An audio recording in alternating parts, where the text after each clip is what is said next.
नमस्कार साथियों, आज के इस वीडियो में संविधान सभा से जुड़े कुछ महत्वपूर्ण क्वेश्चन को डिस्कस करेंगे जो आपके आने वाले एग्जाम के लिए बहुत ही इम्पोर्टेंट है। तो वीडियो को पूरा देखिएगा, नोट्स जरूर बनाइएगा और अगर आप चैनल में नए हैं तो चैनल को सब्सक्राइब कर लीजिए। हो चुका आगाज लड़का, युग बदलने की तैयारी, जीत उसी की होगी जिसका संघर्ष है जारी। इससे पहले की वीडियो में हमने संविधान में जुड़े महत्वपूर्ण act, regulating act, Pitt's India act, ये सारे एक्ट को डिस्कस कर चुके थे। इसके साथ ही संविधान सभा के एक पार्ट हम डिस्कस ये सारे क्वेश्चन कर चुके थे। कुछ इंपॉर्टेंट क्वेश्चन भी हमने सॉल्व किए थे। अगर आपने इन सारी वीडियोज को नहीं देखा तो चैनल के प्लेलिस्ट में जाके देख सकते हैं। अब अपना पार्ट स्टार्ट करते हैं। कह रहे भारतीय संविधान सभा में कुल कितनी महिला सदस्य थी? तो संविधान सभा में कुल 15 महिला सदस्य थी। जैसे बेगम एजाज रसूल, दुर्गाबाई थी, आपकी मालती थी, रमाबाई थी, कुछ प्रमुख महिला सदस्य थी। संविधान के प्रारूप समिति के अध्यक्ष कौन थे? जवाहरलाल नेहरू। प्रारूप समिति को प्रस्तावना का प्रस्ताव किसने रखा था? जवाहरलाल नेहरू ने। कब रखा था? 13 दिसंबर 1946 को। और जो हमने प्रस्तावना हमने कहाँ से लिया है? प्रस्तावना हमने यूएसए के संविधान से लिया है। प्रस्तावना की भाषा नहीं ली, सिर्फ हमने लिया है कि यूएसए के संविधान में प्रस्तावना है। प्रस्तावना बताती कि हमारा संविधान किन उद्देश्यों पर आधारित है। तो प्रस्तावना हमने कहाँ से लिया है? यूएसए से लिया है। प्रस्तावना में हमने एक बार संशोधन किया। कब? 42वां संविधान संशोधन 1976 के द्वारा प्रस्तावना में हमने 3 शब्द जोड़े थे। कौन कौन से 3 शब्द जोड़े थे? समाजवादी, पंथ निरपेक्ष, अखंडता। ये तीनों शब्द हमने 42वां संविधान संशोधन 1976 के द्वारा जोड़े थे। 42वें संविधान संशोधन को हम मिनी संविधान भी कहते हैं। आगे देख लेते हैं। भारतीय संविधान की संगीत शक्ति समिति के अध्यक्ष कौन थे? संगीत शक्ति समिति के अध्यक्ष थे पंडित जवाहरलाल नेहरू। जैसे झंडा समिति के जेबी कृपलानी थे। संविधान सभा के संवैधानिक सलाहकार कौन थे? बीएन राव थे। संविधान सभा के स्थायी अध्यक्ष डॉक्टर राजेंद्र प्रसाद। संविधान सभा के अस्थायी अध्यक्ष डॉक्टर सच्चिदानंद सिन्हा। सारे इंपॉर्टेंट पॉइंट है, नोट डाउन कर लीजिएगा। प्रारूप समिति के अध्यक्ष कौन थे? Doctor BR Ambedkar. प्रारूप समिति में सदस्य कितने थे? 7 सदस्य थे। भारतीय संविधान को अपनाया किसने? अपनाया संविधान सभा के द्वारा। संविधान सभा में कुल कितने सदस्य थे? और डॉक्टर BR अम्बेडकर का निर्वाचन क्षेत्र क्या था? तो डॉक्टर BR अम्बेडकर पहले उन्होंने पश्चिमी बंगाल क्षेत्र से चुनाव लड़ा था, लेकिन बाद में बंगाल का ये क्षेत्र क्या हुआ? पाकिस्तान में चला गया, तो इन्होंने पुनः बम्बई प्रांत से चुनाव लड़ा था। और जो संविधान सभा के सदस्यों को निर्वाचन हुआ किस पद्धति से हुआ था? कमेंट सेक्शन में आंसर दीजिए। भारतीय गणतंत्र की 26 जनवरी 1950 को सही संवैधानिक वस्तुस्थिति क्या थी? जब संविधान लागू किया गया था। जब हमने संविधान लागू किया था तो उस टाइम पे क्या था? ये देखिए, आपका पीसीएस के मेंस में क्वेश्चन पूछा गया है, क्योंकि अधीनस्थ सेवा चयन आयोग लोक सेवा आयोग के क्वेश्चन को कई बार कॉपी करता है। इसलिए अगर आप अधीनस्थ सेवा चयन आयोग, लोक सेवा आयोग, इस तरह से आयोग की तैयारी करें तो इन क्वेश्चन को जरूर देखिए, क्योंकि क्वेश्चन का पैटर्न लगभग सेम रहता है। जब संविधान लागू किया गया तो हमारा संविधान कैसा था? सिर्फ लोकतंत्र गणराज नहीं, संपूर्ण प्रभुत्व संपन्न धर्मनिरपेक्ष लोकतंत्र का नहीं था। संपूर्ण प्रभुत्व संपन्न लोकतंत्र गणराज, ये पूर्व लाइन थी। संपूर्ण प्रभुत्व संपन्न लोकतंत्रात्मक गणराज था, याद रखिएगा। अब चलिए आगे डिस्कस करते हैं। भारतीय संविधान सभा में कितनी महिला सदस्य थी? 15 थी। कौन कौन थी? जैसे बेगम एजाज रसूल, दुर्गाबाई थी, मालती जी थी, ऐसे कुछ प्रमुख महिला सदस्य थी। प्रस्तावना का प्रारूप किसने रखा? जवाहरलाल नेहरू ने। प्रस्तावना कहाँ से लिया? यूएसए के संविधान से। प्रस्तावना को कब पेश किया गया? प्रस्तावना को कब अपनाएगा? कमेंट सेक्शन में आंसर दीजिए। संगीत शक्ति समिति के अध्यक्ष थे जवाहरलाल नेहरू। भारतीय संविधान को अपनाया था संविधान सभा द्वारा। भारत का संविधान देने का प्रस्ताव संविधान सभा द्वारा पारित किया गया था 22 जनवरी 1947 को। इसके साथ संविधान निर्माती झंडा समिति के अध्यक्ष कौन थे? जेबी कृपलानी। ये सब आपके एग्जाम के लिए बहुत ही इंपॉर्टेंट है। संवैधानिक सलाहकार कौन थे? बीएन राव। मैं क्वेश्चन को कई बार रिपीट कर रही हूँ ताकि आपको सुन के सारी चीजें याद हो जाएं। राष्ट्रीय झंडे की अभिकल्पना को भारत के संविधान सभा ने ग्रहण किया था जुलाई 1947 में। ये क्वेश्चन आपके एग्जाम के लिए बहुत ही इंपॉर्टेंट होते हैं, क्योंकि अभी पता है हम सब ने 75 वर्ष पूरे होने के उपलक्ष्य में अमृत महोत्सव मनाया। तो ये बात ऐसा नहीं कि सिर्फ आपको पता है, एग्जामिनर को भी ये बात पता है। तो आपके स्वतंत्रता दिवस से लेकर बंगाल विभाजन से, राष्ट्रपति के अनुच्छेद से, राष्ट्रपति निर्वाचन, भारतीय निर्वाचन आयोग, लोकसभा, राज्यसभा, विधानसभा, इन सब से क्वेश्चन बहुत पूछे जाएंगे। अब क्यों पूछे जाएंगे आपके मन में और हाल ही में राष्ट्रपति चुनाव संपन्न हुआ, अभी हाल ही में रक्षाबंधन का त्यौहार संपन्न हुआ।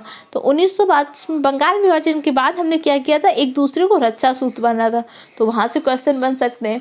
अभी कुछ टाइम पहले क्या हुआ, 2021 में मोपला विद्रोह की 100वीं वर्षगांठ पूरी हुई, यहाँ से क्वेश्चन बन सकते हैं। कुछ और विद्रोह से क्वेश्चन बन सकते हैं। हमेशा सिर्फ प्रीवियस ईयर पेपर का एनालिसिस करिए और करंट में सोचिए कि क्वेश्चन कहाँ से बन सकते हैं। अगर आप ये दोनों चीज़ें कर सकते हैं तो एग्जाम में बहुत अच्छे से स्कोर कर सकते हैं।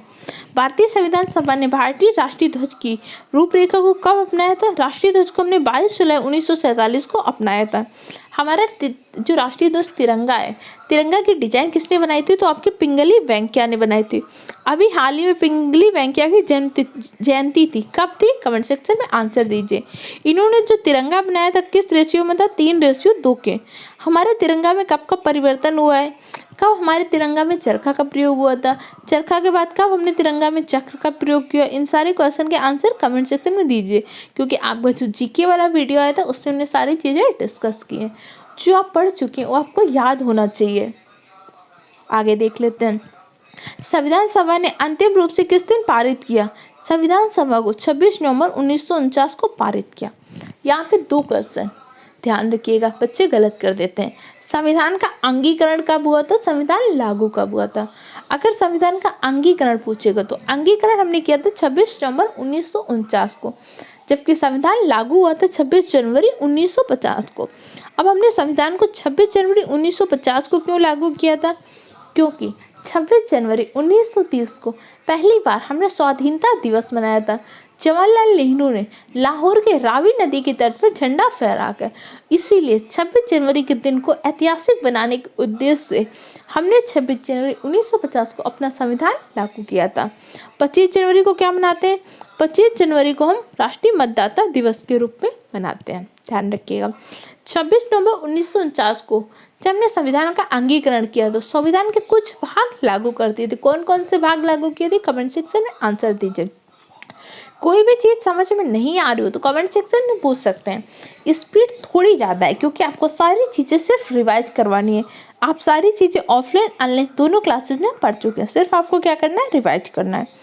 भारत के संविधान का प्रारूप तैयार करने वाली संविधान सभा के सदस्यों को कहाँ से चुना गया था? विभिन्न प्रांतों की विधानसभा चुनाव द्वारा। और जिनका निर्वाचन हुआ था कैसे हुआ था? एकल संक्रमणीय मत पद्धति के द्वारा। जनता ने कैसा निर्वाचन किया था? अप्रत्यक्ष निर्वाचन। अप्रत्यक्ष निर्वाचन कैसे? क्योंकि जनता ने क्या किया था?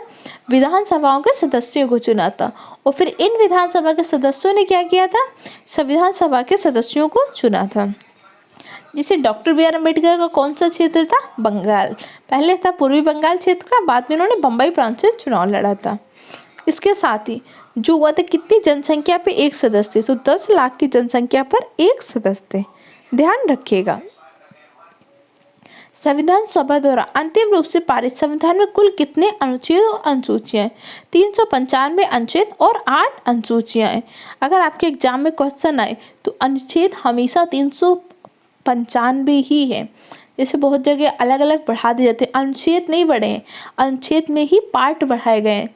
जैसे कोई भी अनुच्छेद है उसी के पार्ट कर दिए गए। जैसे आप पंचायती में 243 अनुच्छेद के ही पार्ट हैं, A B C D E F अनुच्छेद 243 में ही जोड़े गए। कोई भी संविधान संशोधन होगा जिस पे जोड़े गए उसी में A B C D करके जोड़ा जाता है, कोई भी अनुच्छेद नहीं बढ़ाया जाता। तो मूल संविधान में 395 अनुच्छेद ही हैं, उसमें हमने संशोधन करके उसमें पार्ट जोड़ दिए। अनुसूचियाँ कितनी थी? 8 थी, लेकिन वर्तमान में कितनी हो गई? 12, क्योंकि हमने 4 अनुसूचियाँ जोड़ चुके हैं। 4 अनुसूचियाँ कौन कौन सी जोड़े? 9वीं अनुसूची में हमने क्या जोड़ा है? भूमि सुधार से संबंधित। पहले संविधान संशोधन 1951 द्वारा हमने 9वीं अनुसूची को जोड़ा। 10वीं अनुसूची 1952 में दल बदल कानून। 11वीं अनुसूची 1992 में पंचायत। 12वीं अनुसूची में 1993 में नगर पालिका या नगर पंचायत को जोड़ा गया। इन सबको ध्यान रखिएगा। भारत के संविधान सभा का विचार किसने प्रस्तुत किया था? स्वराज पार्टी ने 1942 में। और संविधान सभा का मांग किसने सर्वप्रथम की थी? सर्वप्रथम मांग की थी वामपंथी नेता थे एम.एन. रॉय ने। सर्वप्रथम संविधान सभा की मांग की थी एम.एन. रॉय ने। फिर क्या किया था? स्वराज पार्टी ने 1942 में मांग रखी। इसके बाद कांग्रेस ने मांग रखी। इसके बाद क्या हुआ था? पंडित जवाहरलाल नेहरू ने कहा कि जो इसका निर्वाचन होगा सदस्यों का कैसे होगा? वयस्क मताधिकार के द्वारा होगा। ध्यान रखिएगा। स्वराज पार्टी का गठन किसने किया था? स्वराज पार्टी का गठन किया था मोतीलाल नेहरू और चित्तरंजन दास ने। भारतीय संविधान के प्रथम दिन अधिवेशन की अध्यक्षता किसने की थी?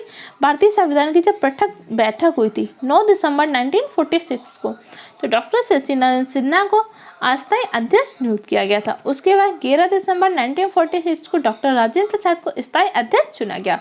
डॉक्टर राजेंद्र प्रसाद भारत के प्रथम राष्ट्रपति के रूप में भी चुने गए थे। स्वतंत्र भारत के संविधान सभा के अध्यक्ष कौन थे? डॉक्टर राजेंद्र प्रसाद। संविधान सभा ने भारत के संविधान को कब स्वीकृत किया या अंगीकरण किया? 26 नवंबर 1949 को। लागू कब हुआ? 26 जनवरी 1949 को। दोनों पॉइंट ध्यान रखिएगा, बहुत कंफ्यूजन होता है बच्चों को। भारत के संविधान का प्रारूप तैयार करने वाली संविधान सभा के सदस्यों को कहां से चुना गया था? विभिन्न प्रांतों की विधानसभा के द्वारा। अनुच्छेद कितनी? 395 अनुच्छेद, 8 अनुसूचियां। संविधान सभा का विचार रखा था स्वराज पार्टी ने। अस्थायी अध्यक्ष डॉक्टर सचिदानंद सिन्हा, जबकि स्थायी अध्यक्ष डॉक्टर राजेंद्र प्रसाद। ये सारी चीजें आज हमने संविधान सभा से रिलेटेड डिस्कस कर चुके हैं। संविधान की प्रस्तावना से जुड़े महत्वपूर्ण पॉइंट और सारे क्वेश्चन संविधान सभा की कल के वीडियो में डिस्कस करेंगे।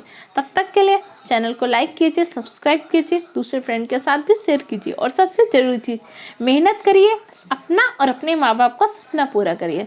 खुश रहिए, अपने आसपास कुटियाँ बांटते रहिए और मेहनत करते रहिए।